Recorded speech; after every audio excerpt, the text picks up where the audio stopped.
This episode is brought to you by LifeLock. It's tax season, and we're all a bit tired of numbers. But here's one you need to hear. $16.5 billion. That's how much the IRS flagged for possible identity fraud last year. Now here's a good number. 100 million. That's how many data points LifeLock monitors every second. If your identity is stolen, they'll fix it. Guaranteed. Save up to 40% your first year at LifeLock.com/podcast. Terms apply. What's up, beautiful people? Welcome to the facility. Top of the morning to y'all. Congratulations, you woke up today. Hopefully you're having a beautiful start to your day. We appreciate you joining us. You could be watching any show. You are hanging with us. We do not take it at all for granted. Chase with the leather jacket. It's a new era for you, Chase. It's a repeat of the Super Bowl. I want to give a big shout out to my son. We went and played mini golf yesterday with my son. He had 3 hole-in-ones. Wow. He almost beat me. He's 7 years old. I'm like, we need to put him in golf full time. 3 hole-in-ones. Huh? That's crazy. You ain't supposed to tell the world you wore the jacket already, though. Just say, hey, I don't care. I have no problem wearing stuff again. No, man. No issue. Me neither. But Shady McCoy, how you feeling, big dog? I'm blessed, baby. I'm blessed. Always, no complaints there. Hey, this is the facility. We're going to have a lot of fun, but get this.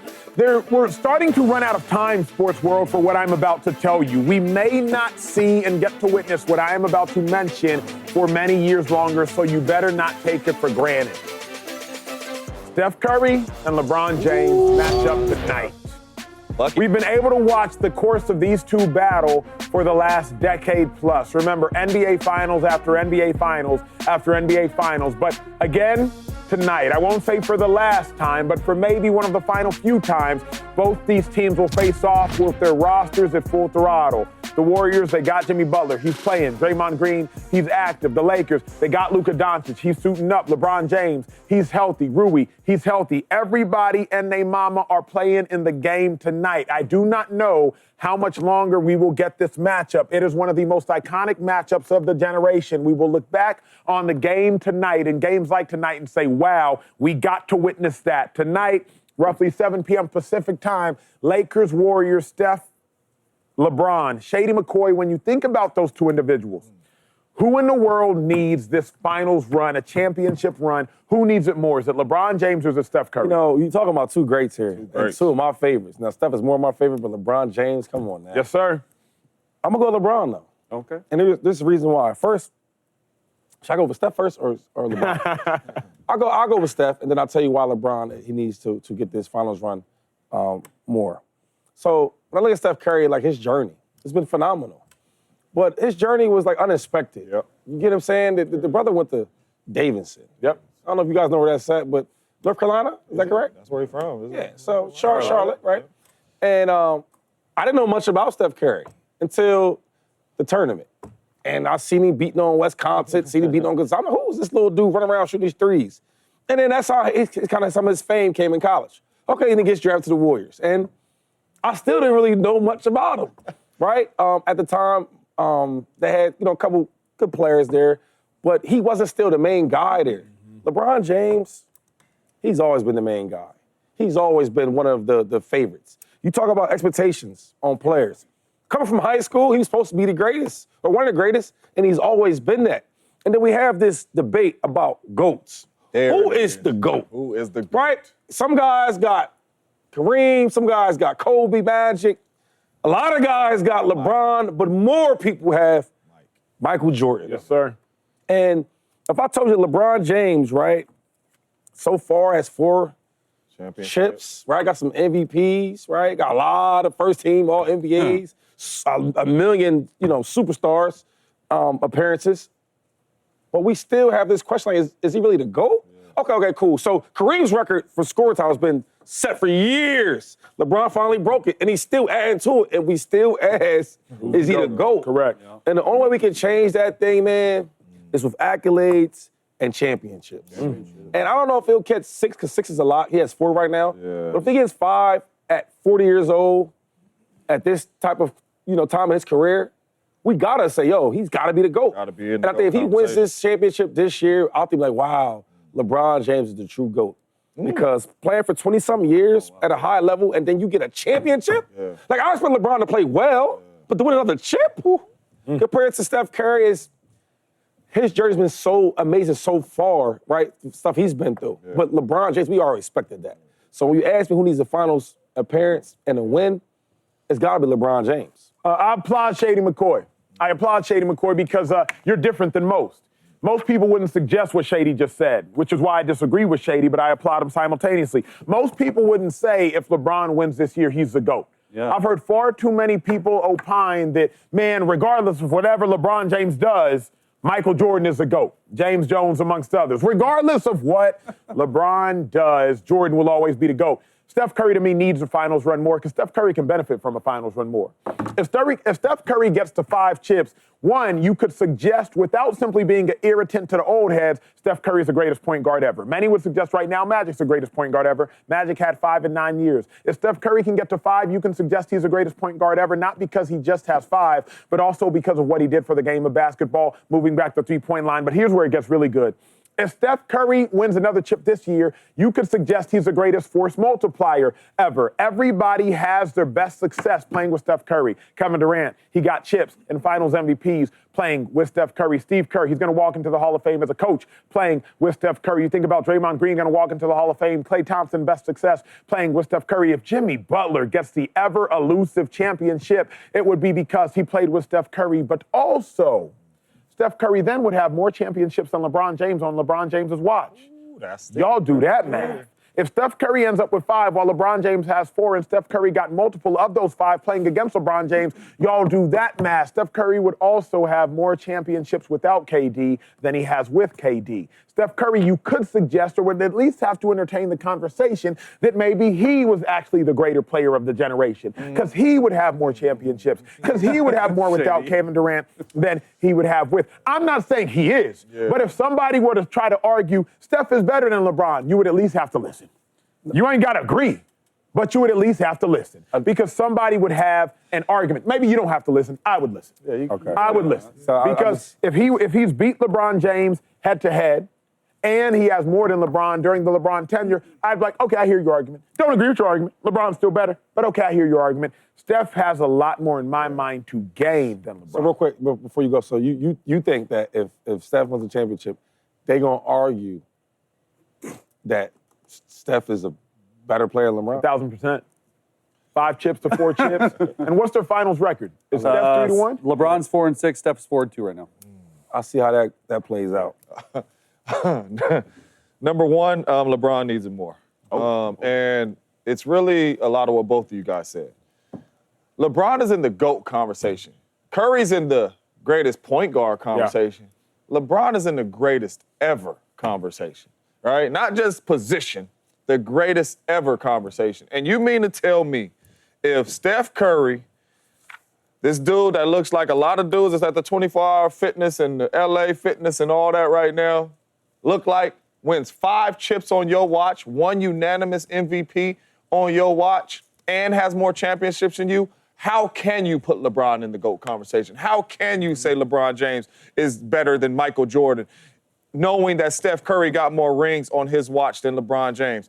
And not only that, if LeBron James could get 5 championships and he looks like this at 40 years old, nobody thought LeBron James was going back to get a championship with Anthony Davis. There's not a lot of people think he's going back with Luka. Yeah. And if he can go get one playing 21 years and he can get 5 championships and accomplish everything that he has accomplished, breaking scoring titles and all the above, it's going to be very hard to continue to keep saying Michael Jordan. Mm-hmm. It is. The main thing you can keep saying Michael Jordan right now, man, it ain't a lot of people that won on his watch. He got 6 championships. Every time he been to the finals, he an MVP. Right? He ain't never lost. He ain't never seen a Game 7. That is what people are saying to put him in the GOAT conversation. But LeBron at 40 years old to win a championship, breaking all the records that he has broken, you got to, even me, you got to start being like, hold on now. Yeah. LeBron James is probably the GOAT. And that is what this means. He cannot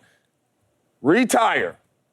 And under his watch, Steph Curry got more championships. It cannot happen. But and it cannot happen to sit here and argue and still say he's the GOAT. It can't happen. Mm-hmm. So if you ask me who needs it more, it's Bron. That's interesting. Like, we all have similar trains of thought, just arriving at different conclusions, but I feel you can't happen. You can't let Steph win another one. All those are great points by all everyone. I don't think this is an easy question. I think I can see both sides of it, but I'm going to go Steph Curry, mainly because of legacy. It's similar to what you said. I think it would further cement him as one of the greatest players of all time. I think it would put him inside the top 10.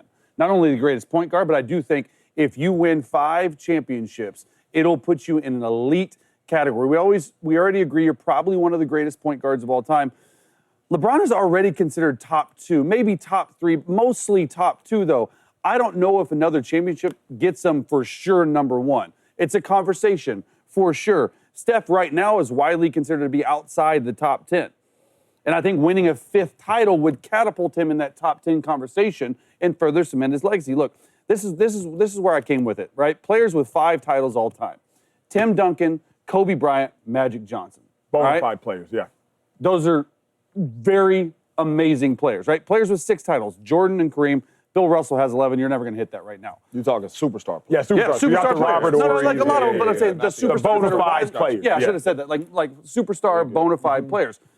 If Steph Curry goes 5-2 in finals appearances, 5 out of 7 on LeBron's watch, I think this for sure catapults him into the top 10 where he's not at right now in most people's eyes.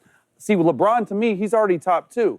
And I'm not going to move him to 1 or maybe move him back. It doesn't matter. Like, he's going to finish his career if he retired today as a top 2 player of all time, in my opinion. That's where I'm at with it, 2-5. Like, the biggest reason I'm saying Steph is, even if LeBron James wins, and James Jones, you wax poetically on that take, even if LeBron James were to win another title, most people aren't catapulting him to 1. Yeah. Because, like you said, Jordan, 6 for 6, no game 7s.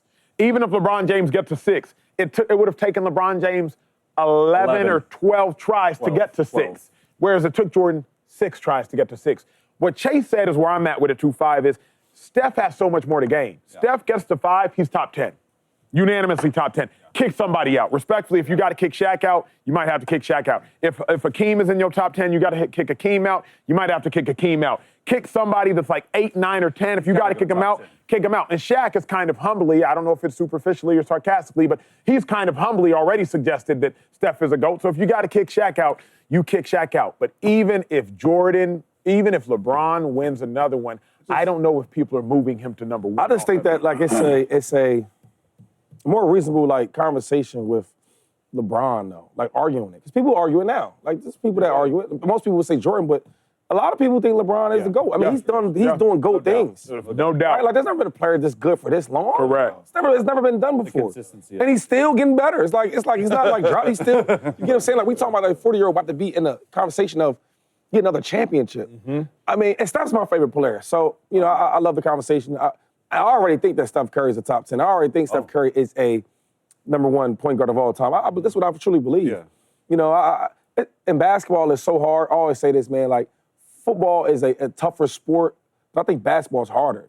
What Steph Curry is doing at that size, like with his attributes, game, it's hard to do that. Like, when you look at Steph, he ain't the most explosive. He ain't the fastest. He ain't the quickest. Guys his size, they have elite quickness or elite speed. Mm-hmm. Allen Iverson, Kyrie Irving, them dudes was elite. Isaiah Thomas, the quickness was elite because they're so small. But you look at Steph, he don't have none of that. He don't got super long arms. He don't jump high. You get what I'm saying? Yeah. And he's in a conversation with these dudes. That's why, for me, change the game the way he did and the way he still plays. And another thing I want to talk about, we talk about the Durant stuff and all that, but he carried him after that. People would forget that 2022. Nobody said they're guaranteed going to lose. They're not going to lose no more finals. Correct. And he carried that group. And he's doing the same thing now. So if Steph Curry wins, I hope he does, because I already have him as the number 1 point guard. And for me, he gets into not this top 10. If he wins a championship, he's in the top 6. For the sake of time, Jay, I gotta move. We do not know how much longer we're gonna get this matchup. Y'all make sure y'all watch tonight, Steph, LeBron. Well, speaking of greats, the Cowboys are at an impasse right now. Jerry Jones wants to meet with Micah Parsons privately to sign him, but Micah said, hey, you're not signing me unless you meet with my agent. Parsons expected to become the highest paid non-quarterback ever. But here's the dilemma, people at home. Cowboys are paying Dak Prescott $60 million. CeeDee Lamb's one of the highest paid wide receivers in the NFL. And if you make Micah the highest paid non-quarterback, you're talking about $100 million between 3 players. Here is what we know. Colvin, let me know if you have the full screen to support it or if I should just tell the viewers. When you think about the highest paid non-quarterbacks in football, the majority of the teams that they are on do not make the playoffs. Jamar Chase did not. Myles Garrett with the Browns did not. Max Crosby with the Raiders, Max Crosby did not. Nick Bosa did not. You got CeeDee Lamb, obviously, did not. DK Metcalf last year with the Seahawks, did not.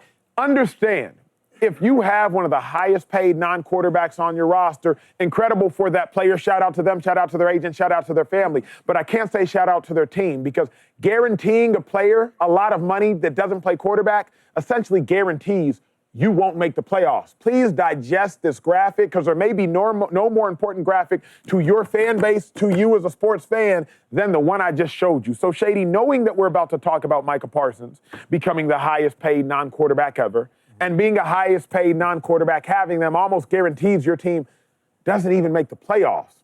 Does paying Micah get the Cowboys closer or further away from a Super Bowl? Yeah, I see, like, and then, I don't always look at the stats. I'm not a big stat guy. I don't really care for that and the data. But I just think about this. Michael Parsons off our team, we go farther than the Super Bowl or the playoffs, than Michael Parsons on a team. It sounds crazy. Let me say it again real quick. Sounds wild. I heard it. So, Michael Parsons, right? Yeah. We're going to go farther with him off the team than with Michael Parsons on the team. Mm-hmm. That don't make sense. And then I look at the guys you already paid. Wait, you paid Dak Prescott $60 million? Wait. CeeDee Lamb, you pay him because he deserves it. But we talking about, we questioning if we should pay Micah Parsons. Yeah. Come on, man. They go farther with Micah Parsons. He's a generational talent. He's the type of guy you game plan with. Okay, we got this guy. Now we can add some different pieces. Maybe get this draft pick. You know what I'm saying? Because he is that special. I think we got a special player like this. I look at him like the Luka. Like, you don't play around with that. You keep him. You sign him. And you draft around him. So, yes, they go farther with Michael Parsons. There's some guys that's replaceable. He's not. Yeah. I think it for sure gets him closer. And I don't think, the graphic's great and all, but when you look at a talent, we're overthinking some things. Okay. The thing we're overthinking is Micah Parsons one of the, if not the best defensive players in all of football? Yes. Mm-hmm. Will he help us get to a Super Bowl? Absolutely. You can't make a living in the NFL getting rid of good players. Like, if you trade them, okay, you have $200 million more to spend. Who are you going to spend it on? Who's worth that? If you look at really the last 10 years of the NFL, other than quarterback, edge rusher is the most premium position, and it's not even close. Like, I remember when I was playing for the Saints, Sean Payton, and I was playing for the Chargers. We actually played against Micah his rookie year. But when I was with the Saints, we had a protection, okay, when we were playing the Cleveland Browns called 22 paint miles. Yeah. You're like, wait, what? What do you mean? 22 paint. 22 paint's just a protection. Shady, you know it, right? It's a 5-man protection with the running back in, so it's 6 total. Miles. What's miles mean? Okay, as Myles Garrett lines up on the right, the tight end's on the left. Yeah. Tight end's going to motion over on his own. He's going to block Myles Garrett. Help out. If Myles Garrett is in the A gap, the tight end goes from the right. He stands right in the A gap. We've done that with 22 paint Aaron Donald. Mm-hmm. These are the type of guys you're talking about that teams game plan for. Like, I can say maybe 2 guys I've ever been around or faced that we've had that 22 paint Myles Garrett protection. It was Myles Garrett and Aaron Donald. Micah Parsons is a guy you do that with. You spend extra time in the quarterback meeting room figuring out a way to stop an edge rusher, because in one play, he can ruin the game. That's good. And so us as quarterbacks, we spend more time on an easy protection. Okay, where's Myles Garrett? I'm looking. Worried about it. Where is it? You're worried about him. You can't get rid of a player like that. Mm-hmm. So, yeah, Dallas has other holes. Yes, they need a number 2 receiver. Yes, they need another D lineman. Yes, they probably need another corner. But you cannot get rid of Myles Garrett, who is a premier pass rusher in this league, and expect you're going to go further away from the Super Bowl. That's well said, because we had some protections like that, too. We called it Pep Jack. Yeah. And I'm like, what is Pep Jack? Exactly. Like, wherever Julius Peppers is. Exactly. That's where 3 people need to be, because he will wreck this game. True facts. Yes, you're talking about Micah Parsons, one of the best defensive players in the game. Does he get him closer? Absolutely. Coach Mike McCarthy always told me that coaches and GM make the game hard. The game is easy. So true. Don't overthink this. You got one of the best players in the world. I don't know how many players it is in the National Football League, 53 of them on each roster going out there every Sunday. Micah Parsons, you probably wouldn't trade him for too many of them 53 on them other teams. Do not be stupid. Do not make a mistake. Pay Micah Parsons. He gets you closer to the Super Bowl. He is your quarterback on the defense. He wrecks games. He helps everybody else on the defense because he demands a lot of attention. Do not overthink this. Make the game easy. Make paying Micah Parsons easy. Make him the highest paid non-quarterback in the National Football League yesterday because he has earned it. You got 4 seasons. You got 2 All-Pros. You got 4 Pro Bowls. You got double-digit sacks last year, and he missed a bunch of games. Yeah, he did. Micah Parsons is a game wrecker. Micah Parsons, you got to slide all the protections to. Get him signed. He gets you closer to the Super Bowl. Build around him on your defense for the next 6-7 years. 22 paying Micah Parsons. You see how easy that is, though? Yes. Like, when we talk about paying a player a certain amount of money, you see how everybody agrees? So when I was saying about Brock Purdy, I was tripping. You see how easy that was? We all agree. He deserves what he should get. If you got to think, I'm gonna say a lesson for the viewers out there. When you got to overthink if I should pay a player, right? You probably shouldn't pay him that much. Because everybody in the locker room going to feel how you feel. Like, should we?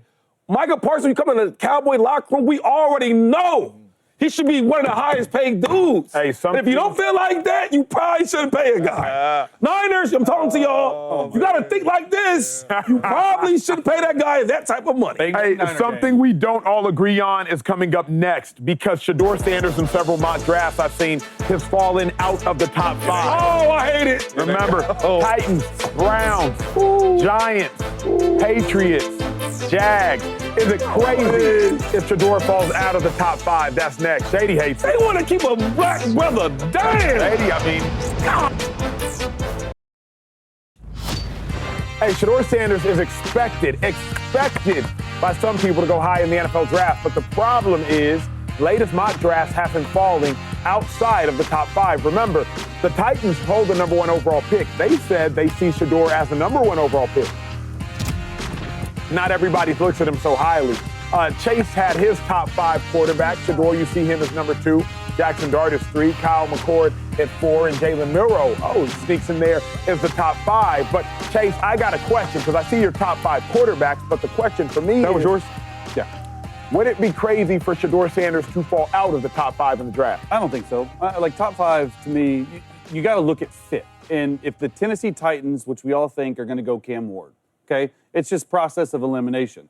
They're going Cam Ward. Cam Ward is my number 1 quarterback on that board. It got cut off, okay? Number 2, Cleveland Browns. For all intents and purposes, they are going with Abdul Carter, okay? And then number 3, the Giants. Everyone has been telling us, the Giants have been telling us that they want to pick Travis Hunter. They signed Russell Wilson. So then the 4 and 5, they don't need quarterbacks. So it's not crazy to me at all that Shedeur would fall outside the top 5. In fact, I'd almost appreciate it if he does. And I say this because if you go top 5, there is a lot of pressure on you to play right away, right? We talked about this the other day. Like, hey, can Shedeur, if he gets picked 3 at the Giants, can he go in? Should he play right away? This, that, and another. It's not a bad thing if you don't get drafted in the top 5. Like, I just want to make sure everyone understands that. You're probably going to end up going in the first round. In fact, if you go in the 20s, or if you go fall down there, like Aaron, I feel like a team would come back up into the first round, get you, and you would go to a better situation where you do not have to play right away. And I think that's the biggest thing for Shedeur. I think he needs a year to learn. And that's not a bad thing. There's been plenty of quarterbacks out there that need to sit and to learn and to put him in the right position. Fit and scheme and coaching, in my opinion, for quarterbacks is way more important than just, the confidence or you're bragging, I went top 5. I don't care about that. I care about what situation are you in and can you succeed in that situation for years to come. What's most important to a quarterback's success early on? Oh, it's fit and scheme. But what specifically, right? Would you say head coach, offensive coordinator? Would you say So you want to receivers? go to a team with an offensive head coach. You do not want to be, you know how I feel about defensive head coaches in terms of developing quarterbacks. If you go to a team with an offensive head coach and with a scheme that fits Shedeur can fit a lot of schemes, actually. I've seen him do some RPO. He's more of a classical drop-back passer, has a strong enough arm to make all the throws around the NFL. But you got to go to a team with some pieces around you. You can't just go to a team and expect from day one, it just doesn't happen a lot, to elevate a team to a level that's championship. But here's the problem, right, is I would suggest there's no better coach fit scheme than probably the Cleveland Browns. It's very friendly for quarterbacks. We want to run the ball. We want to run the ball first. We got a coach in Kevin Stefanski. I think he's been coach of the year twice in the last 5 years. A brilliant offensive mind. Some would suggest he's a mastermind offensively and not a lot of pressure on you if you're Shedeur. Browns have the number 2 overall pick. So is it just about fit and scheme, or do you think that Shedeur isn't necessarily worthy of a number 2, number 3 overall pick? The last place I want to go is the Cleveland Browns. I don't care about Stefanski. Stefanski's a great coach. The Cleveland Browns is where quarterbacks go to die. And we've seen it time and time and time again. They play in a very difficult division. Even the Giants. I want to go to a team where I do not have to play. Like the Saints, even, I think they picked 9.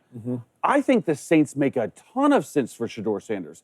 Like, you're playing indoors, first of all, you don't have to worry about the elements. Second of all, you have a guy that has shown that he has really good offensive schemes in Kellen Moore, and a guy that you can develop, a guy you don't have to play right away, a guy that you can sit for a year behind Derek Carr. Got it. That's well said. Shady McCoy, would it be crazy if Shedeur falls out the top 5? I think it would be crazy because I think he's a top 5 type of player, especially for this draft. And I think that from him and Cam Ward, I don't see like the big gap here. Like, It's not a big gap. you saying that Shedeur should sit and not ready to play right away. I don't know if Cam is ready to play right away. I don't know what quarterback is ready to play right away.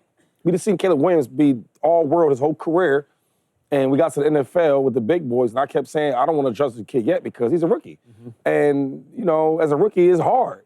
And he showed it was hard, right? So I look at the Giants. You need a quarterback, right? No matter how well Russell plays this year, right? He's not for the future. And you need to give that franchise something to look forward to. It's been bad in New York, man. It's been real bad. And we talk about New York City here, the New York Giants. That's a big brand football right there. And you need a type of player to maximize that type of team. And Shedeur is that guy. I don't just talk about like the fans, the marketing, right, selling seats. I'm not just only talking about that. But you have a perfect fit. He can do that, and he can win you games. Why wouldn't you bring him there? And he can learn from a Hall of Fame quarterback like Russell Wilson. It's a no-brainer, right? And then the last thing is the Tennessee Titans. Like, y'all need a quarterback. I mean, I think Cam is really, really good, but you need to really think hard about this because I keep saying this, man, and there's no disrespect to Cam, but I'm not sure if I'm all the way sold on Cam Ward. I don't know, dog. Why not? I'm going to say it again. I've never seen in the whole draft, there's been a lot of busts in these drafts, right? That got a lot of attention. I've never seen a player have 0 stars in high school be the number 1 pick overall. I've never seen that. So high school stars. It's talent. Some things is God gifted. You can't develop When you go it. number 1 overall, it's like a God gifted thing. Like, this dude is talented. Like, for example, when I was in high school, Matthew Stafford was the number 1 player, number 1 quarterback. Yeah. Makes sense. So good. He was that good, right? Then we go to the NFL. Oh, he's number 1. Makes sense. Makes sense. Guys like Adrian Peterson, what he went 5th or something like that? Like, it makes sense. You got to sell me on that, right? Like, and that's just hard for me to believe. And I'm not saying it can't happen, but this is just me talking, right? I'm used to being around. When we talk about superstar players, you the number 1 pick in the draft, you got to be damn good. Yeah. And when did you get good? You just got good? When did you get good for me, though? Did you get to Miami? Is the guys around you? See, now I start asking these questions myself. Because it's not about the stars, Chase. It's more of like, who is this person? Is he really that talented to be number 1 pick overall? Because now I'm thinking about, well, was he? Is it the talent around you? Was it the offensive line? Was it the top 30 rushing team offense you had? I start thinking about different things. And we only really seen him with only 1 good year, right? I mean, Washington State, we won't count that. Yeah, you can, right? I haven't seen a lot of games now. I've been watching some of his tape. But I'm just saying, I start asking questions to myself. If I'm going to take the number 1 player, I need a true talented player.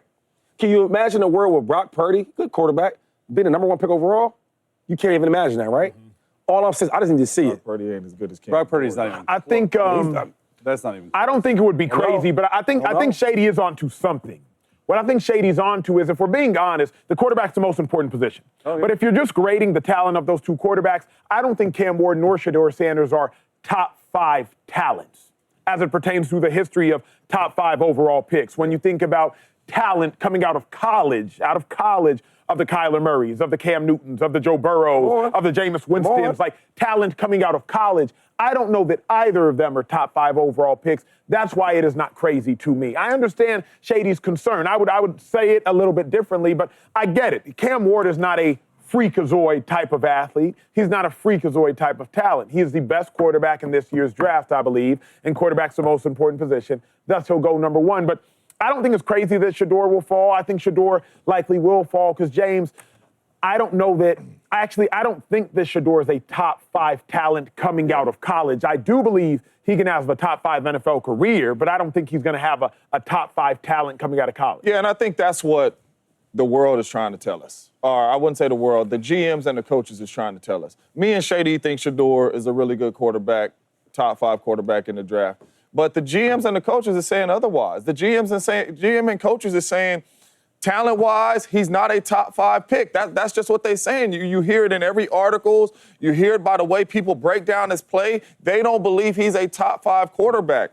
And when you talk about Travis Hunter and you talk about Abdul Carter, who's probably going to be there at 2 or 3, if you're Cleveland or you're the Giants, how do you pass up on them? So I absolutely will not be surprised if Shedeur falls. But then again, I think that'll be a blessing for Shedeur. Yeah. We've seen the great ones fall. We've seen Lamar Jackson fall. We like, what? You taking all these dudes in front of Lamar? We've seen Aaron Rodgers fall to the Green Bay Packers. What? You taking Alex Smith and these dudes in front of Aaron Rodgers? What? We've seen dudes fall and end up in really good situations. Shedeur could fall and end up in a really good situation. He could end up with the Steelers. He could end up with a good defense and playing and learn from Aaron Rodgers. He could end up with the Seattle Seahawks. He can end up starting for that team because Sam Darnold is not the future. So he can fall to a good situation instead of jumping in right now and trying to lead an organization who roster and all that may not be as good and he has to carry the load. He probably can benefit from that. So we're talking about top 5 picks, right? Number 1 pick overall. And the Titans need a quarterback. Yeah. Right? So, because you do the most part of research. I watched a lot of college. Can you name the last 5, 6 first picks overall? Can you name them for me?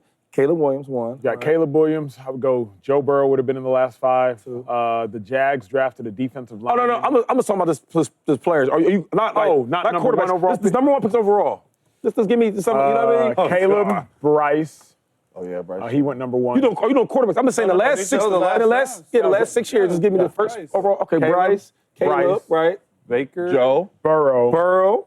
Right. Walker. Okay, enough. What I'm saying is, when I research all them dudes been great players since high school.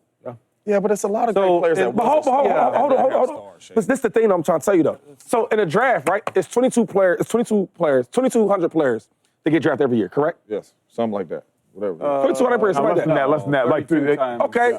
About 350. Yeah, Whatever it is, though, right? We get the chance to get the number 1 player in the draft. You get what I'm saying? A whole full draft, we get to pick the first one. All these teams, we get the first pick. All these players that go out there, they scout them, they go to combine. We get the number 1 pick. And y'all telling me I'm going to go out there and get a dude that just got good? Well, I can't do that. Here's my That's thing. me because when I look at the Bryce Youngs, I could justify that. And I look at the Burrows, I could justify that. Walker from the Jets, I could justify that. You're talking about just number 1 picks. Yes. Not just number 1 pick. But then there's a lot of It's a lot of people that didn't have stars that win the first round. But I'd rather not take my chance on them guys. You get what I'm saying? It also comes down Joshua to had fit, 0 stars. though. It also comes down to That's a fit. Like, chance.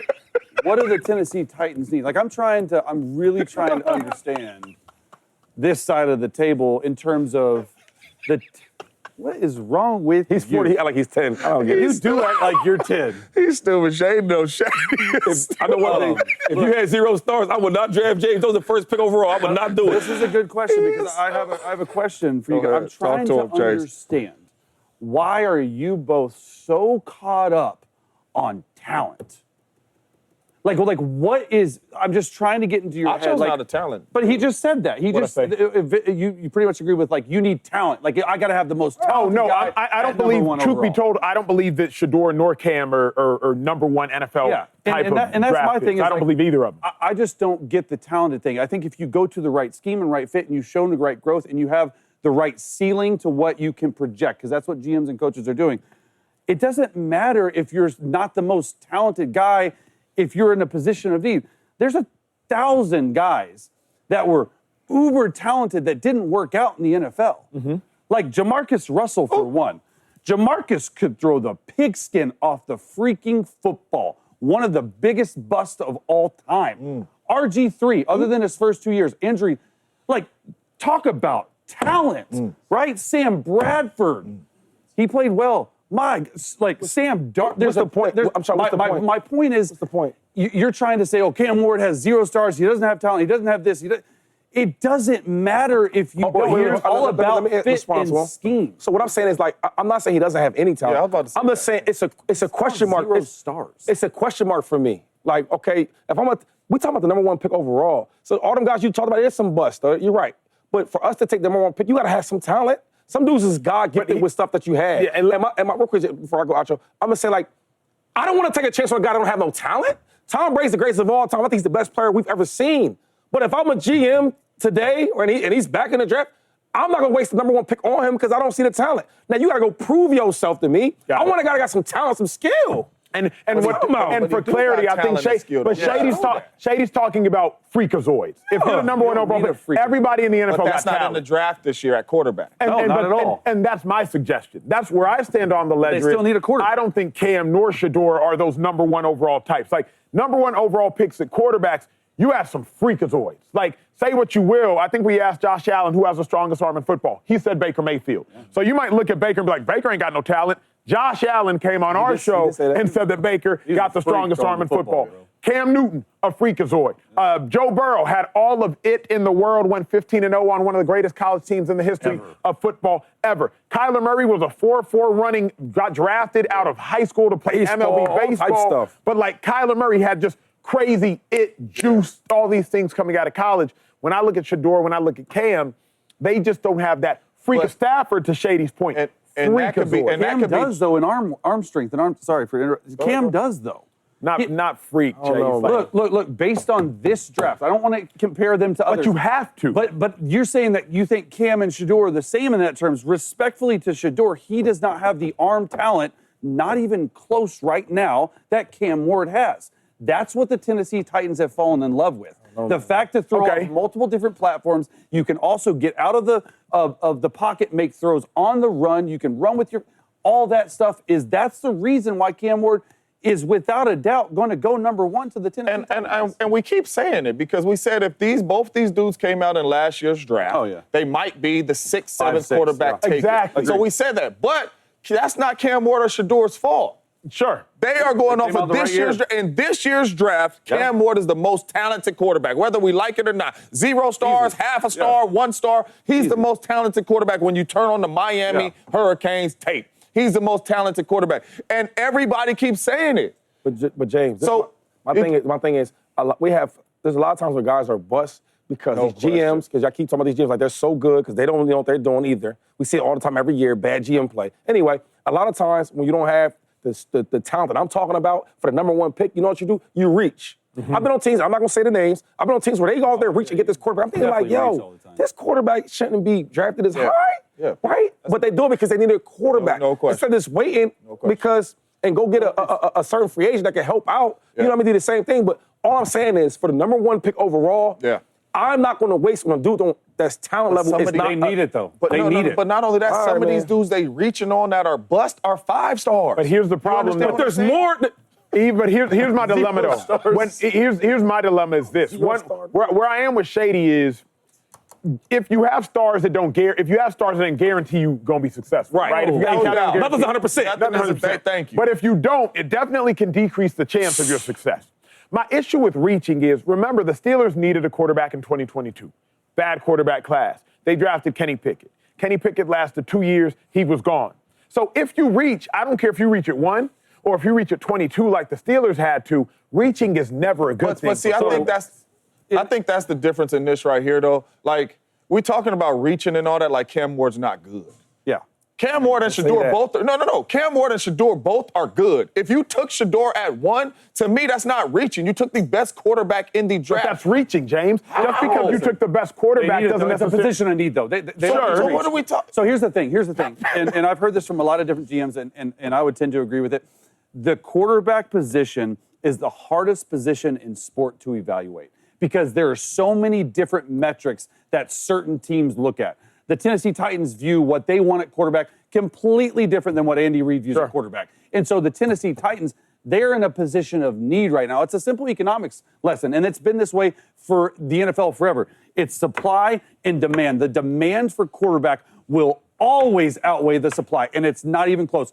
Everyone, the bottom 12 teams, they are constantly looking for a quarterback, and they will constantly look for a quarterback until they find their franchise quarterback because there are just not that many good quarterbacks. Well, speaking of quarterbacks, we got breaking news. The Cowboys have just traded for a quarterback. They just traded for a quarterback. We will let you know who, what it means, and if at all Dak Prescott should be concerned. That's next here in the facility. He was a 4-star. He wasn't a 0.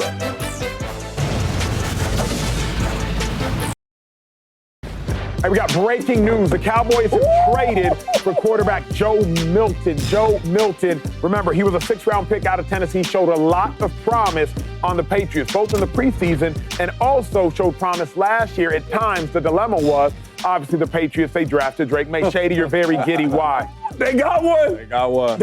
Listen, and it's not because it's the Cowboys. Before he even got traded, I said, boy, Mr. Joey here needs the opportunity. Because he showed me in the preseason that he was good. Yeah. He showed me in college that he was good. Yeah. Now you played in a real game, he was good. He's a good player. When dudes like this don't get, like, when people was asking and inquiring about him, can we get him, they're like, why do you want this dude? He doesn't even have no real stats because they know how good he is. They know how talented he is. The whole block, we talked about talent. When you get this talented brother in the building, I guarantee he's going to make some noise. He's going to play. Look, if Dak Prescott, man, I don't even want to jinx it, but I'm going to say it. If Dak Prescott has another Dak Prescott episode where he plays well in the regular season and, he goes for that 2 playoff wins in 9 years, when he has that type of moment like he's been doing, Joey going to step in there. And you think Tony Romo lost his job to Dak? Watch how this thing unfold. When you make $60 million a year and Joey come over there 5th pick when he trade for 5th pick or something like that? 5th round, yeah. Okay. All right. I don't think it means anything for Dak Prescott right now. Okay. I don't think it means anything for Dak Prescott right now. This year. Here's what I'll say, and I think this is Cowboys fans, listen up, NFL fans. I know a lot about the Cowboys being born in Dallas. This is a Cowboy quarterback origin story. I know that wholeheartedly. Think about Tony Romo. Tony Romo, 2003, undrafted. I think he may have been backing up Drew Bledsoe. Someone correct me if I'm wrong. Tony Romo was not acquired by the Cowboys to be a guy, kind of an afterthought. Ends up being the Cowboys starter for the next decade. Remember Dak Prescott, drafted in 2016. I was working for the Cowboys at the time. Dak Prescott was drafted in the 4th round. He wasn't drafted to be a guy. Tony Romo was still there, and not in his prime, but playing at a high level. Dak Prescott, 4th round pick, ends up overtaking Tony Romo. I'm not suggesting that Joe Milton is any threat to Dak Prescott right here, right now, but it would be ignorant to not identify this is a Cowboys quarterback origin story. Cowboys haven't drafted a quarterback high since 2002, Quincy Carter out of the University of Georgia. That was the last time the Cowboys spent a 2nd-round pick or better on a quarterback. Prior to that, obviously, you have Troy Aikman. I believe it was 1988, if I am not mistaken. So this means something because this is how the Cowboys do business. And I know the Cowboys well enough, including Jerry Jones having cut my checks, not as a player, but as an employer in the media. I know the Cowboys well enough to know this is how Cowboys starting quarterbacks are birthed. They're afterthoughts. They're 5th-round picks. They're 4th-round picks. They're undrafted picks. They're acquired to be backups, Dak Prescott. Acquired to be backups, Tony Romo. And then before you know it, they wind up being the starter. So don't think it means anything, but understand this is a Cowboys starting quarterback. You saying it means something. Yes. And I'm going to go on the line and say for my career on TV. I'm telling y'all right now. What's today's date? April 3rd? It's my son's birthday. April 3rd, I'm telling y'all right now. Joe Milton will be the next starting quarterback for the Cowboys. Oh, my gosh. I'm telling you that right now. Yeah. It might not be this year. Yeah. Hold up. It might not be this year. Why are you doing a shady thing? It's happened before. The brother that said it's happened before, for right? Game or like for the franchise? I'm going to tell you again. The Cowboys' next starting quarterback, it might not be this year. But next year, it might be the year. He will be the next starting quarterback for the Cowboys because the brother got talent, he can play. I agree with you. You know, during the commercial break, we all heard this. Yeah. And we all said, everyone. Why? Everyone. Yeah. Why? Because he got talent. So right now, I don't know if Dak Prescott up, I don't know if he sleep. But when he wake up and somebody show his phone and he see that, it's going to be a ooh. It's going to be a head. What's up? Why we do this? He has that type talent. I remember coming off my rookie year, myself, Greg Jennings, Donald Driver. All of us had really good years. Went 13-3 to the NFC Championship. I'm at a draft party. And I'm like, cool, defense ain't playing well. Jordy Nelson. I'm like, ooh, wide out? Okay, let me sign my last autograph. Let me go out here and get to working. You know what I'm saying? Because I know, hey, Jordy good. You know what I'm saying? The Packers draft, why they draft him? We already got 3 good ones the very next year. Me and Jordy is at the draft party. Randall Cobb. We like, ooh, that's a wide out. Dude can play. Dude can play. Dak Prescott's shown us he's been injured. If dude comes into this game when Dak Prescott is injured and plays at a very high level, because Dak, that's how you won your job from Tony Romo. He was injured with his back, and you came in there with a good team and won football games. If Joe comes into this game and Dak Prescott gets hurt, and he plays well like he did in the game he played in New England. We've seen everything we needed to see. That's why they traded for him. We've seen him move. We've seen him get outside the pocket. We've seen him throw in the pocket. And we've seen him make the wow factor plays, the special plays. If he comes into the football game and he plays like that, Dak Prescott will probably be in his last year with the Dallas Cowboys if he does not play the whole year this year and shows that he can win in the playoffs. I'm telling you right now, I believe Joe is that good. I do.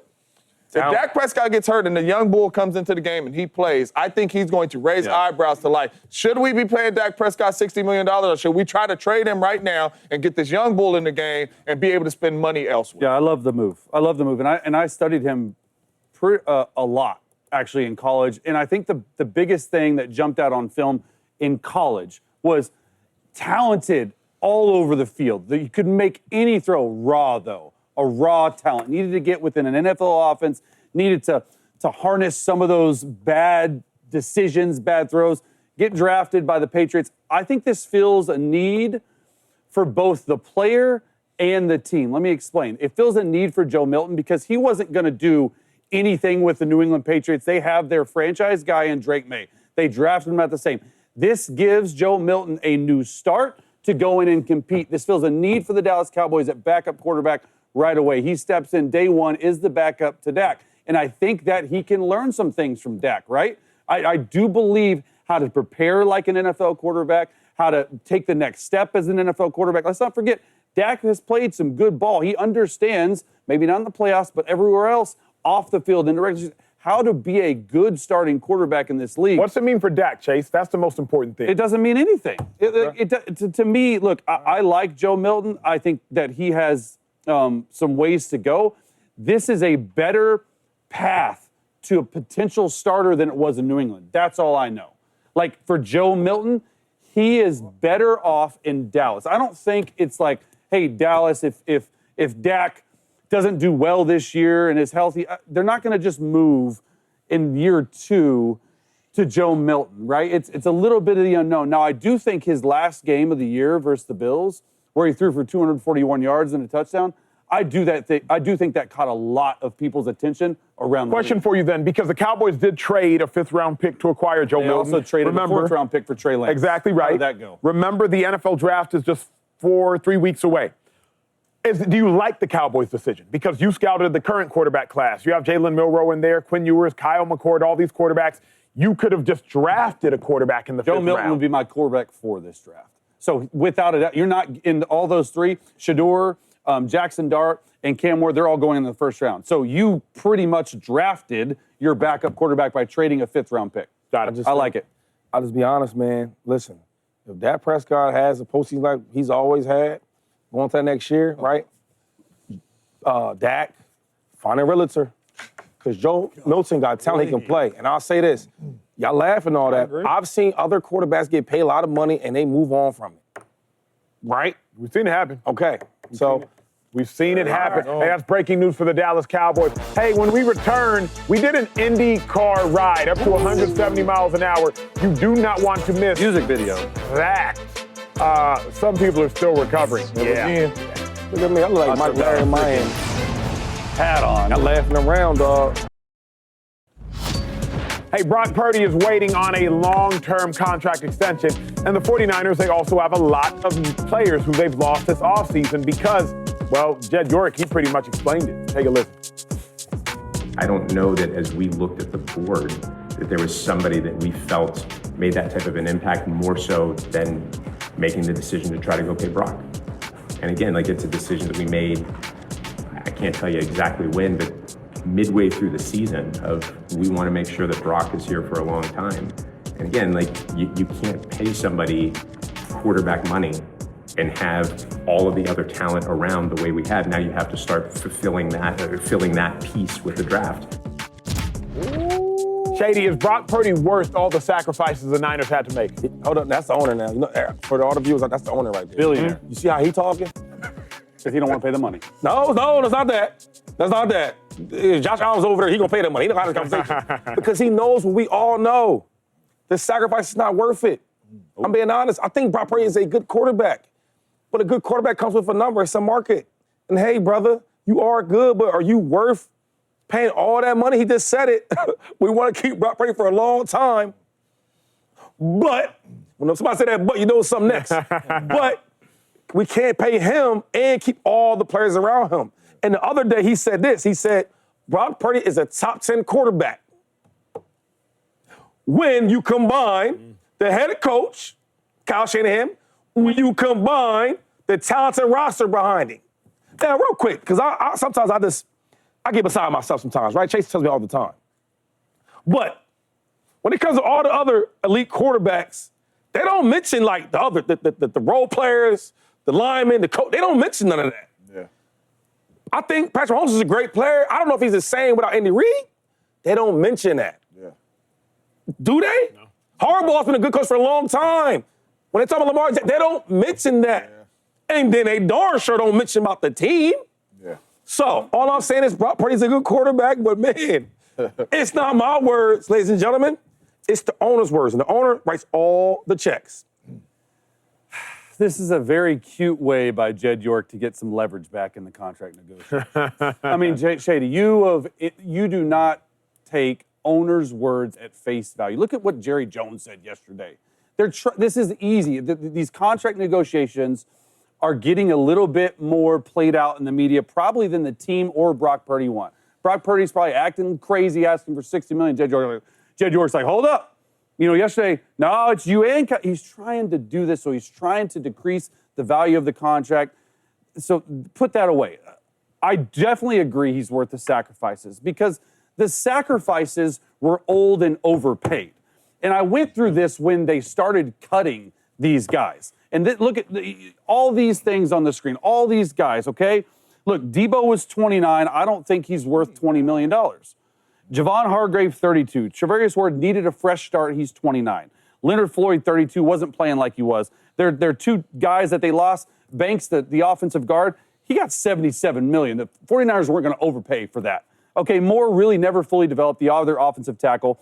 Dre Greenlaw is probably the one on that list that I want back. Hufanga coming off injury. Mitchell coming off injury. So a lot of these teams, they're trying to get younger. They're trying to rely on their draft picks more. So, look, I know they saved a lot of money. I think they saved like $277 million based on the contracts they had. But to sit there on national TV and to say that they had to do all those things to field a team is ridiculous in my mind. There are many other teams out there, good teams, better than your team, that pay starting quarterbacks top-end money and they keep their core together. Look at the Bills. How many people did they just pay? Christian Benford got $75 million. Joey Bosa, $13 million. Josh Allen, $330 million. They paid your boy Josh Palmer $30 million. There's teams, look at the Eagles. They pay everyone, including a quarterback, over $50 million a year. You can do it. You're trying to gain leverage back in the contract negotiations. He's worth it. You could have kept your core together if you wanted to. I don't believe a word James, that he's saying. real quick. So I just want to ask you before James goes. Ooh, I'm out of shape. I just want to make sure that we're on the same page here. So is there any truth to what he's saying, though? Absolutely. Yeah, there's a little. But look at the guys. What part's the little about? That you can't keep everyone, but they got rid of everybody. Okay, you can go. Okay. Yeah, Chase don't want to. Yeah, he would have did it. That's the truth. You can do it. Okay. What's the sacrifice? Those players Debo. I just named. Greenlaw, Some Mufanga, all pro. Coming off injury. So we saying, does Brock Purdy's guys right here. contract, but we saying, does Brock Purdy's contract cover up all that? Is that the sacrifice? But it sounded to me. Sacrifice. That sounded to me. No. Absolutely not. Not worth it. And it would be crazy for any of us to sit up here and say it's worth it. Because I said it's worth it. even last year when those guys are on the roster and some of them were hurt and some of them were banged up, the quarterback did not elevate everybody's play. He didn't. You know, and when you're about to play a quarterback that much money, it's either your team is really good and you got them for a good price, because a lot of these dudes, when they sign money, them is good deals now with Jalen Hurts and them. But he has not shown us he could cover it up. They always say there's truth in joking, right?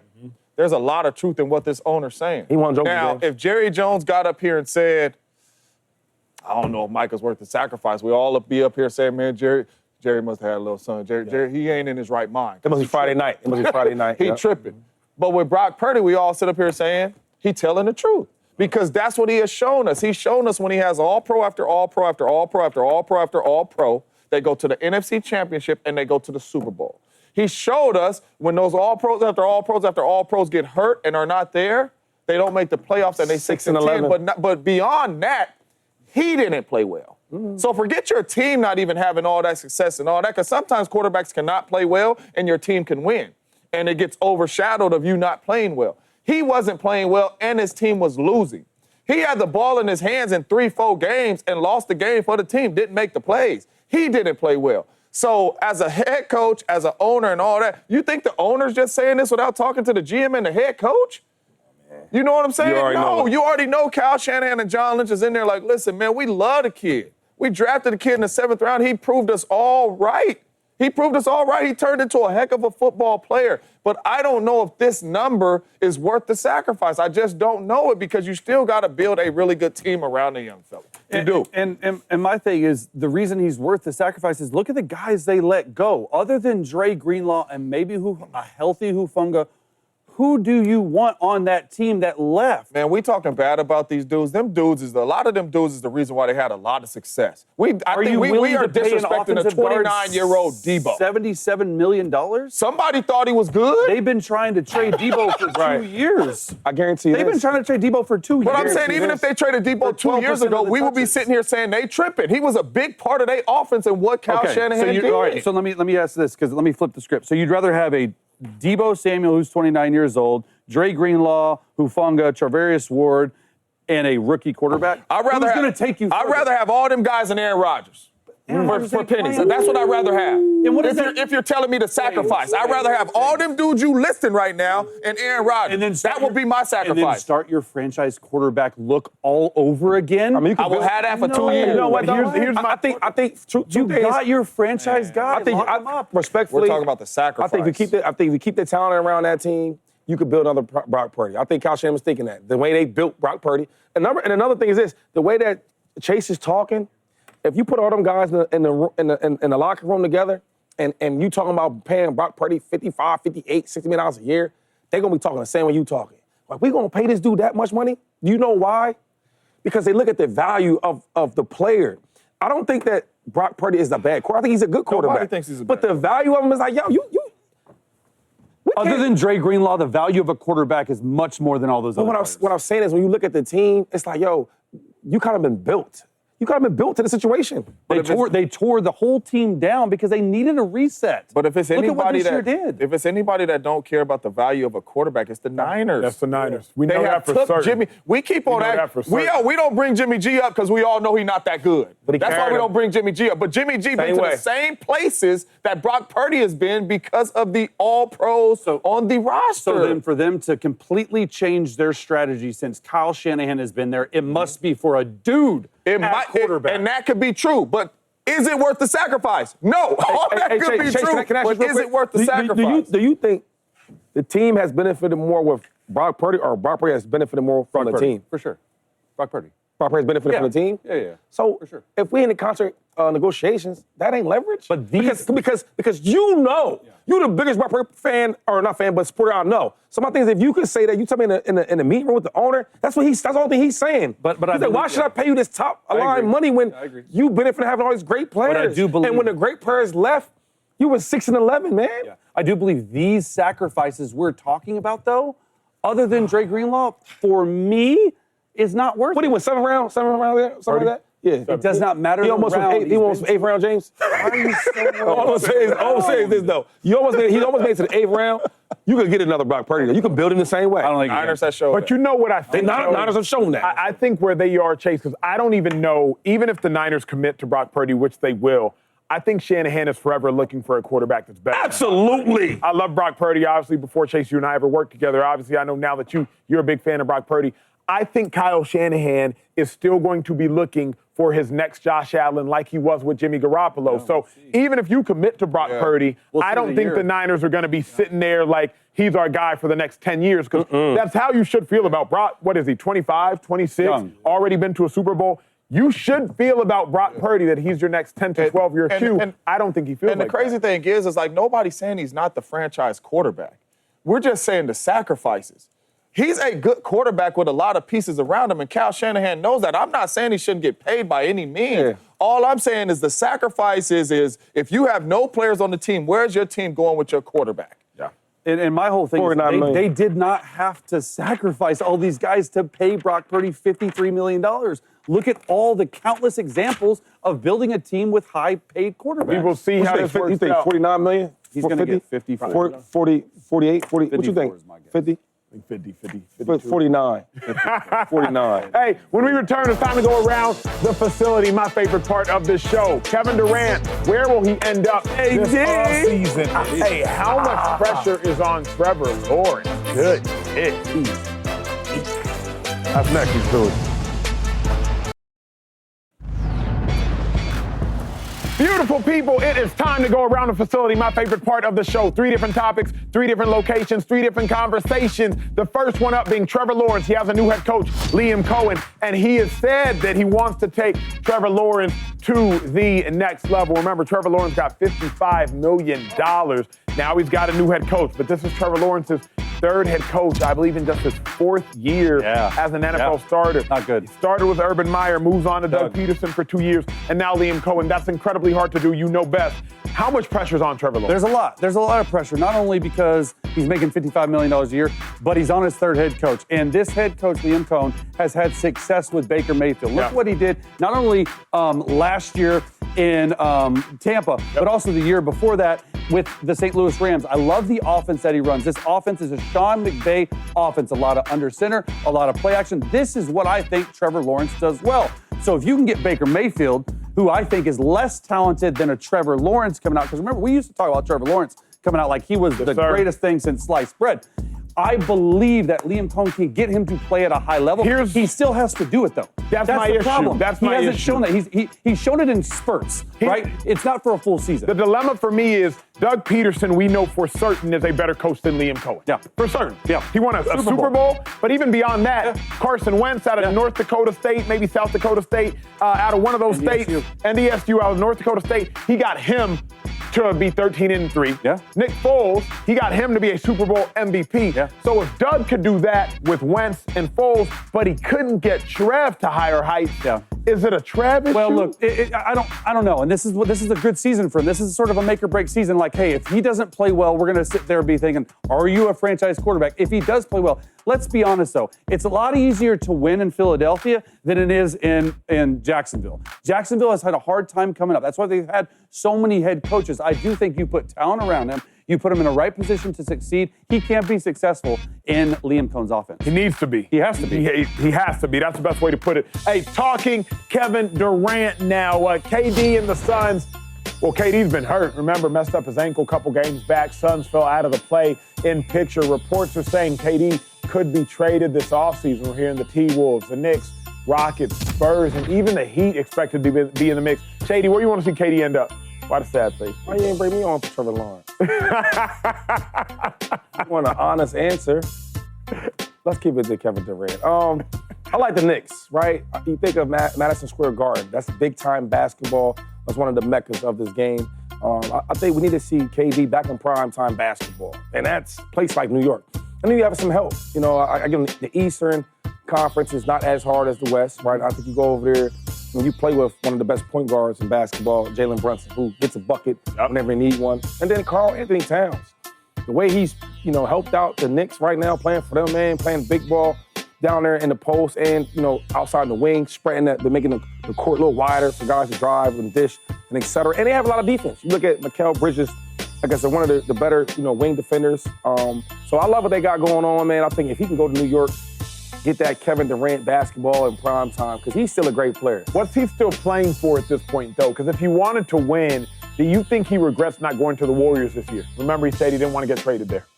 Nah, I mean, a lot of great players, you have egos, right? And I think going back to the Warriors after everything went down, right, the way they're winning, it might not win as well. But I will say about Kevin Durant, every time I hear people talk about him, they say he's a hooper. When you're a hooper, that means you love the game. And he hears the critics, he hears people, he hears what you say, he hears what all these guys are talking about. It's time to prove these guys wrong. I think if you go to New York now, you just erase everything. You got a good supporting cast, and then you got a really good coach. You get what I'm saying? You mix all that together and you let Kevin Durant have a show in New York City, he'll be back to be on top. That will be something. Hey, I got to get back to James Jones here at the desk. The Bears, they got themselves the new head coach, Ben Johnson, the coach they have been waiting for. Now, in the interview, they say a lot of pressure is on Ben Johnson to take the Bears, a team that just won 5 games, to new heights. Jay, what would a successful first season be for Ben Johnson? Playoffs. He got to make the playoffs. Last year when you watched the Chicago Bears, they lost games because of coaching, and they lost games because the quarterback didn't play at a high level. Well, surprise, surprise, you got a chance to fix both of those. You are the coach, you can fix that, and you are the offensive coordinator, and you can get your quarterback to play at a high level. You have an opportunity to fix both of those. If you fix both of those, I believe that equals 5 more wins for you. I don't know where 10 wins puts you, but you could win 10, 11 games. But for me, the pressure is on him to get to the playoffs. He has a solid roster. He has a franchise quarterback in the young Caleb Williams. The pressure's on him to get to the playoffs for sure. What are you more looking to? Caleb Williams taking the next step or the Bears making the playoffs? Like, would you rather the Bears make the playoffs at 9-8, or would you rather Caleb Williams play at a Pro Bowl level? Oh, next step for sure. Okay. I want to see the next step for Caleb Williams, playing at a Pro Bowl level, playing at a high level, because I know if we can accomplish that, I know we're in really good hands for the next couple years, and now we can build around this young fella, and we can get to those playoffs. But it's all about Caleb Williams playing at a very high level. Well said. Hey, speaking of playing at a high level, someone who has done it for so long is Aaron Rodgers. Not you, Shady McCoy. Man. Hey, but where should Rodgers want to play next year? He's currently holding out hope for the Vikings, or so we think. That's next in the facility. What's up, facility fam? Y'all see where we at. We out here in Long Beach with the one and only Colton here, to getting ready for the race in the upcoming days. We had to get into the car ourselves to really let y'all know what it was like.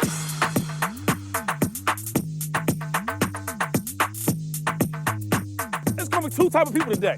There's gonna be one guy gonna say, hey, put more foot on the gas. Yep. And the other dude gonna say, oh, put the foot on the brake. You can only imagine what you're gonna say on the brake. You know who's gonna be. You're looking at him. On the gas is your boy. Hey, you know the ones who keep talking? They the scared ones. He acting tough. I'm a big dude. I need some air. Oh, it's tight.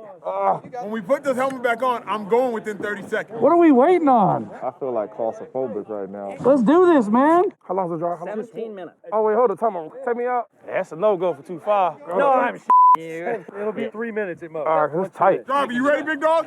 They said they just found him on the street. Yep. Oh, wait, time out.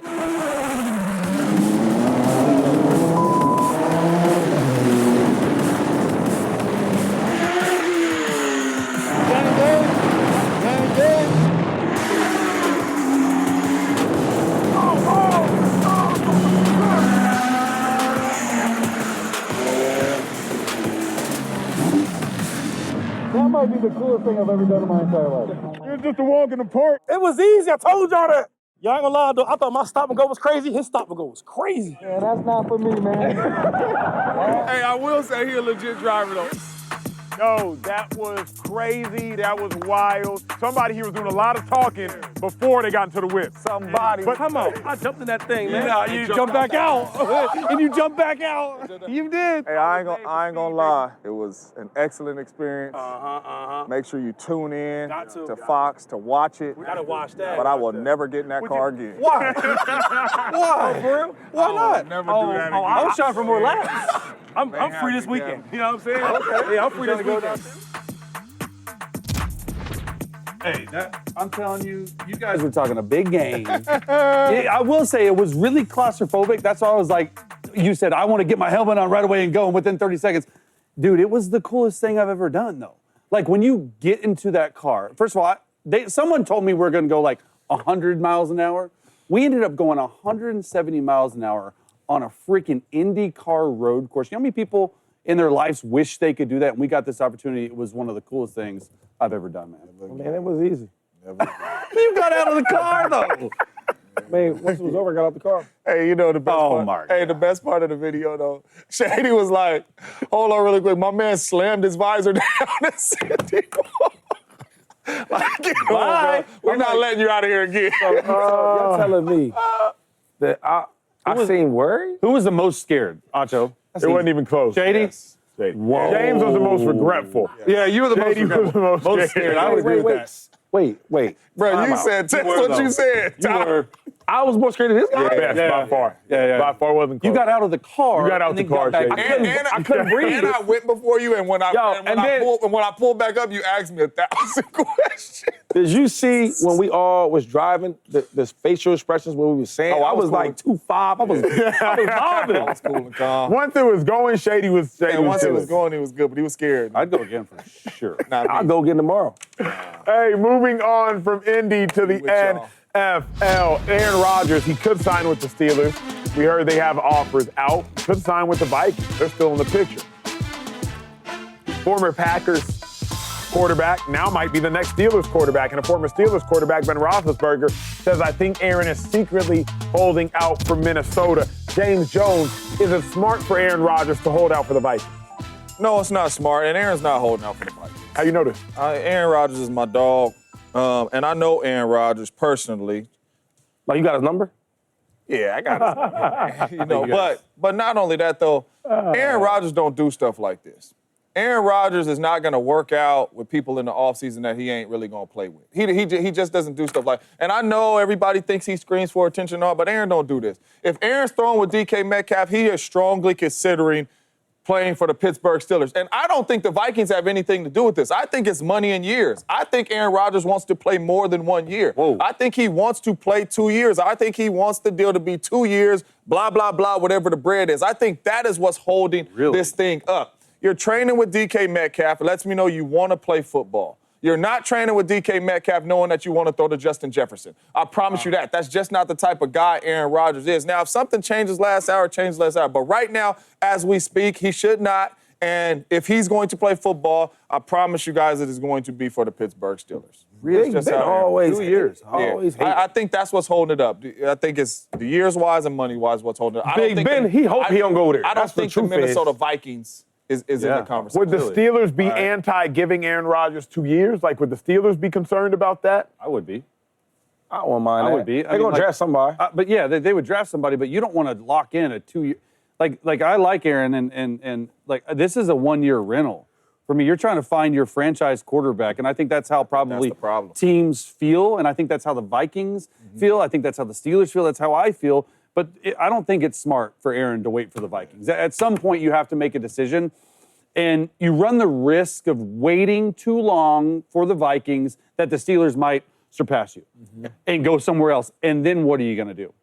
Because he's saying maybe it's that he wants to play 2 years. You might not play another year if you do that, because I don't know if the Vikings are going to want you after that. So I think Big Ben's right, though. I think that the Steelers he hasn't signed with the Steelers because he is waiting for the Vikings. But my thing is, like, how long do you wait? When do you set that deadline if you're the Steelers? Because eventually you have to move on. Aaron is doing something called breadcrumbing, where you just leave little trails of bread and you hope someone bites it. Like the first one is, hey, I'm going to fly in to Pittsburgh, and I'm going to go meet with the owner. I'm going to meet with Mike Tomlin. All right, that's a little breadcrumb. It's good. They feel good about the situation. The next breadcrumb, Aaron leaves. He goes and he throws with DK Metcalf. DK Metcalf like, it's awesome. He hasn't signed. And I know you're talking about the money and the years. I get you have to make a decision eventually, or these teams are going to leave. Like they have to make plans. They have backup plans to their backup plans. So eventually the Steelers are going to need a decision. I hear you, Chase, but my thing, where they going to go? That's it. Who they going to go to? Draft. Okay, cool. You going to draft? They're going to draft somebody anyway. This is still a 1 year thing. But I'm saying, so I think that's the problem. my thing, if it's a 1 year, you still going to draft anyway. If he's in the building, you still going to draft somebody. But I'm saying, where they going to go, though? Nowhere. Joe Flacco? Yeah. Who else is out there? Who else? Trade for Kirk Cousins, possibly $40 million. For God's sakes. Well, Don't trade. Atlanta would have to eat some of that. But you see what I'm saying? Like, so I think he has all the leverage. He can wait. Yeah. He can wait. Because like, what's going to happen if you don't wait? Or if you do wait? But like, how long? That's the thing. But Like, what I'm saying is, that part don't matter to me because he has the leverage. They think they have a solid team, right? They went to playoffs every year. They went to playoffs last year. They had 10 wins last year. Russ. I think Russ and him is kind of in the same boat. And it's like, we not going to go there with them other quarterbacks. Right. And they tired of going that. The Kenny Pickett's, the Mason Root, like, they don't want to do that. Kirk Cousins? Yeah. So he has all the leverage. I'm going to take his time. It's a free agent. I'm going to take my time. And not only that, let's read between the lines here, right? So you signed DK Metcalf. Yep. Right? Give him an extension. Aaron Rodgers comes on a visit, right? We all know how visits go. You talk and all that, hey, man, give me a couple weeks. I'm going to think about, hey, I really like it. Let's make sure we get this money stuff situated, year stuff situated, and all that. Hey, man, you probably, DK in L.A., you in L.A., you probably should reach out to him, man. Y'all get to throwing and all. That's how that stuff works. Right. You are not going to do all that if you're not thinking about being a Pittsburgh Steelers or it's another team. That's a really good point. And the point to Chase is what Chase is saying. That's what I believe the holdup is. Hey, man, 1 year. Aaron Rodgers is like, no. Stability. 2 years. If I know I want to play this game another year, let's do a 2-year deal. Stability. That's how the organization for the Pittsburgh Steelers might be looking, and Aaron could be like, well, I'm going to hold off a little bit. The other thing is, it's brilliant for Aaron Rodgers to get 2 years. Number one, more guaranteed money. Because Aaron Rodgers, 1 year, you might get $25, $30 million guaranteed. 2 years, now you could get $45 million guaranteed over the 2-year deal.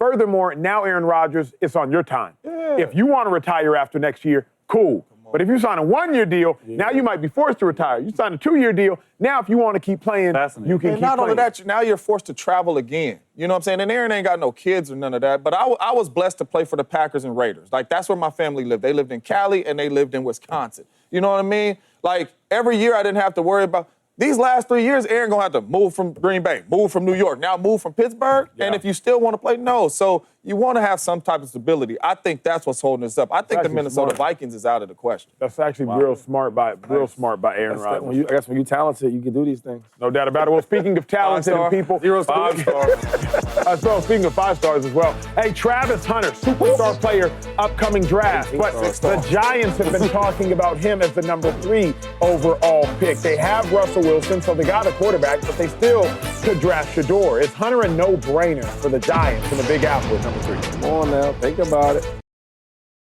Travis Hunter has the best odds to be picked number 3 by the New York Football Giants. Head coach Brian Daboll praised the two-way star, saying, quote, "It's really remarkable what Travis Hunter has done."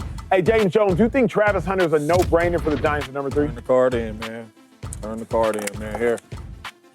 Travis, we already know. Travis Hunter. Come on, man. You get a two-way player at number 3, but not only that, you get a superstar two-way player at number 3. You put him with Malik Neighbors, Darius Slayton and Wyatt, and Tracy Jr. with Russell Wilson as your quarterback.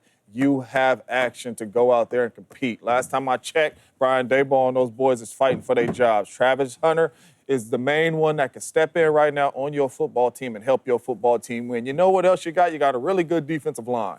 Right, you got Thibodeau, you got Burns, and you got Big Dog All-Pro Dexter Lawrence in the middle, beast, yes. Which means you need some dudes that can cover. He can do it. He can cover. He's very smart. He's a really good defensive back. He can help your team right now. The card is in. Once they say Abdul Carter or Shedeur Sanders at 2, the card is in for Travis Hunter, period. Yeah.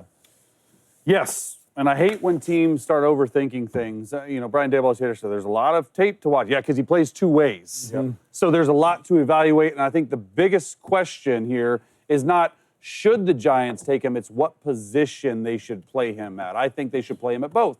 I think he should start off as receiver with some packages in nickel or a corner. I think a receiver for him makes a lot of sense. Like you said, you pair him with Malik Neighbors. Look at the tape. Like, that's what I want to say. Just look at the tape. He's awesome. Period. That's it. He's awesome.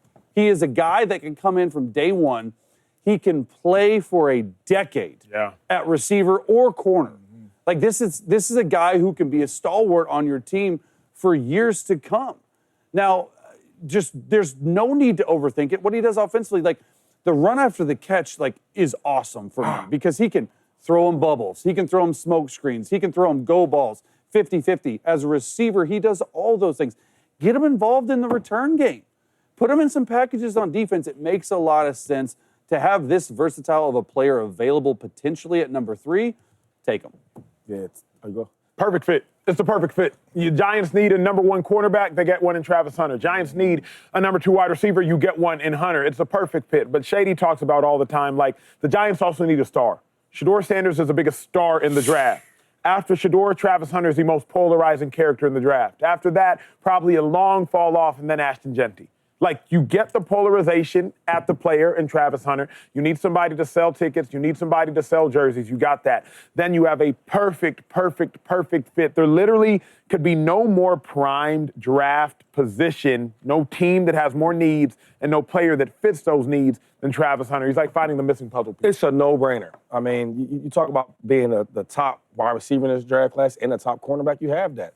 And I think, like, for New York Giants, I mean, if you're not going to get a quarterback, which I think should be Shedeur, but if you're not going to get him, the best player in the draft is Travis Hunter, right? And he's been the best player since high school. The college could be the same thing. Now he's one of the number 1 picks in this draft. You know what's funny, though? Now, I know you two guys, like, y'all been living good, so you probably might not understand this. You should, because you said you was... Yeah. When I was a kid, my first real intro to McDonald's, right, when I started loving it, was when they had this thing where you pay $1.99 100%. and you get 2 burgers. 2 of them. 2 McChickens. And I started loving McDonald's. Yeah. That's why I started loving Travis Hunter. You get 2 McChickens. 1 draft card, right? And you get 2 players. There you go. So no brainer. Don't overthink this, please. That's hilarious. 2 McChickens for Travis Hunter and McDonald's. Hey, got to go to break on that note. When we return, huge matchup in the NBA. Do not know how many more times you will get to watch Steph Curry face off against LeBron James. Do not take it for granted. We get it tonight. We get to weigh in on one of the greatest matchups in sports history. That's next. Who needs to win more? We will not get to see this matchup much longer. It's one of the most iconic matchups in the history of all sports television. LeBron James, Steph Curry. They met in the NBA Finals 4 times. LeBron James came back historically back in 2016, down 3-1, made history against that Warriors team. But it's been nearly a decade now, and a decade later, they're still both playing at a high level. LeBron James, Steph Curry, one of the greatest matchups we will ever get to see. I don't take it for granted. Shady, asking you my favorite question of the day. Who needs to make a bigger statement in this iconic matchup tonight? Easy one. The Warriors. My Warriors, that's right. Warriors. I think they've been playing really well. I think since Jimmy got on board, won a lot of games. But to be honest, they haven't really beat no elite teams other than the Knicks. Being honest, since Jimmy Butler's been there, only beat one elite team, and it's been the Knicks. I need to see them play against Luka. I need to see them play well against LeBron. A hot Laker team that can score at will. I need to see what they look like. I think we're a really good defensive team. I just want to see it against elite competition. And you're going to be on the road in L.A. Can't wait to see it. I don't think there's a wrong answer. I'll go with the Lakers, though. For me, it's the Lakers because I still don't know who the Lakers are.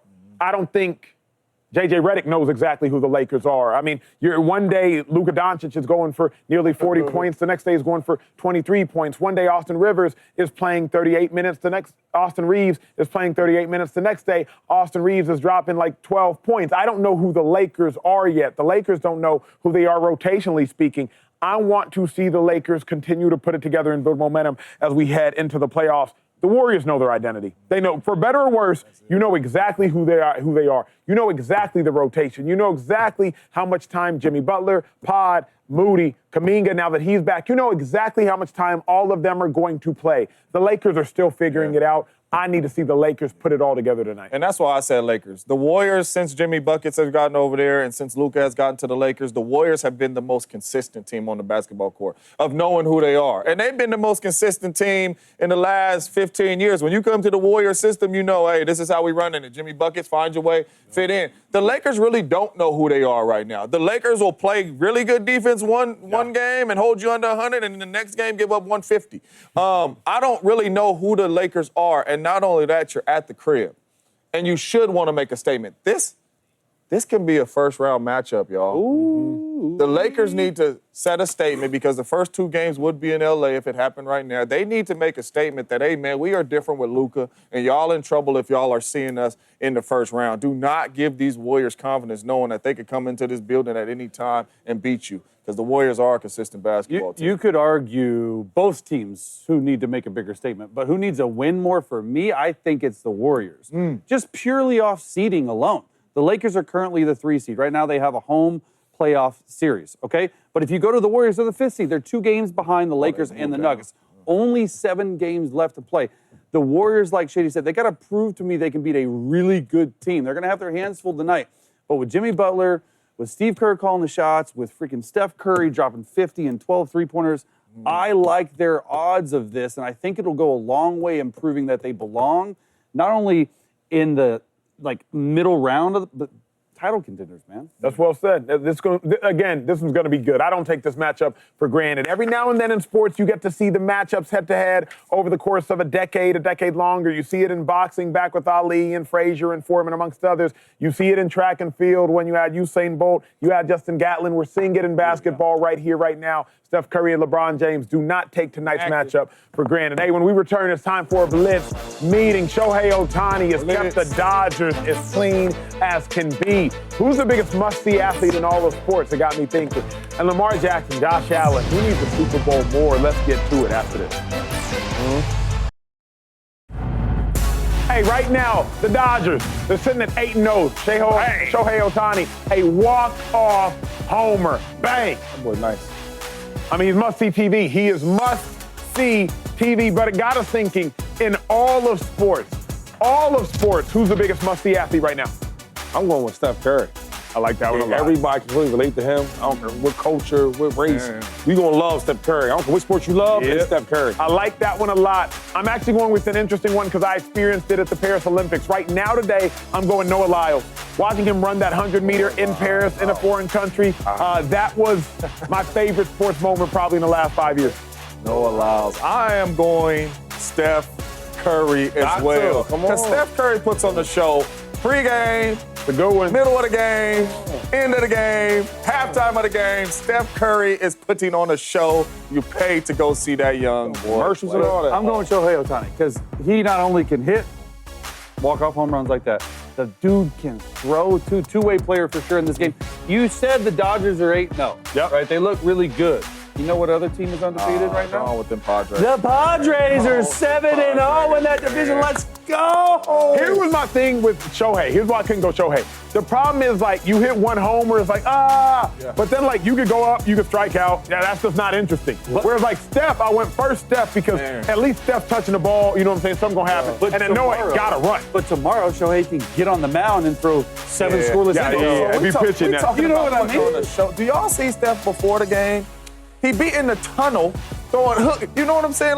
He just put on a show. You know how hard it is at 100 miles. Y'all gotta come meet to a big track. I'll just say this: every kid in the world, they don't know who Steph Curry is, bro. Of course. Everybody gonna know who. But low key Shohei Ohtani because the international market. Dude, he's more famous overseas. Yeah, he's more famous overseas. Every day you in LA, man. It's very difficult to hit a 100-mile-an-hour fastball. I'm just saying. Probably would. Also I wouldn't. We gotta move. Hey, the Falcons could trade Kirk Cousins to the Browns. The Browns starting quarterback right now is Kenny Pickett. Shady, do the Browns need Captain Kirk? No, he needs a clipboard and an iPad, and some advice. You are the most. Hey, look, and a Gatorade. Yo, look at that. Yo. Why do we keep giving him a chance? He looked terrible last year, did he not? He didn't look good. He didn't look good. This won't give money away. Wait, give me some money. I'll take it. They won't give money away. I'll take the money. $330 million. Yeah, I think they need him. Kenny Pickett, he's not. They need him? Kenny Pickett's right there right now. I agree. I can see it happening for sure. They need Kirk Cousins. They need somebody. Him and Stefanski know each other. But people forget about that. They cross. They go back to. Okay, so I would absolutely do that. Yes. You know my. Come on, dog. Well, go get him. Go get him. My mom always told me, man. I'm right. Hey, pray for your friends and stuff too, but some people need a little bit more prayer. I always say a little bit extra prayer for you, dog. Shady. Oh, you that boy said give him an iPad. What they need him for, though? Bro, he had a good career. Like, it's over. My answer is no, too. I don't know. Move out the iPad and clipboard and all that. And the Gatorade.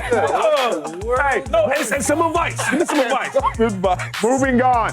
Josh Allen, he most recently won the MVP. He ain't been to a Super Bowl. Lamar Jackson, two-time MVP, also not been to a Super Bowl. Shady, who needs a Super Bowl more? Easy one.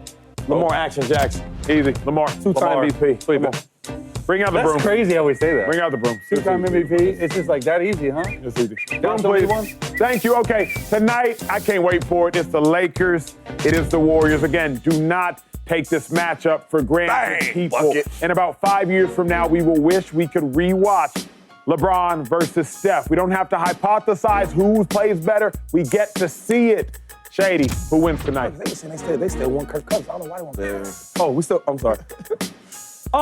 Warriors. Sorry about that. We'll talk later. Warriors. To me, it's the Lakers. Got to get it done. Lakers are really good at home. I think the Lakers win. Warriors. Oh, it's gonna be good, man.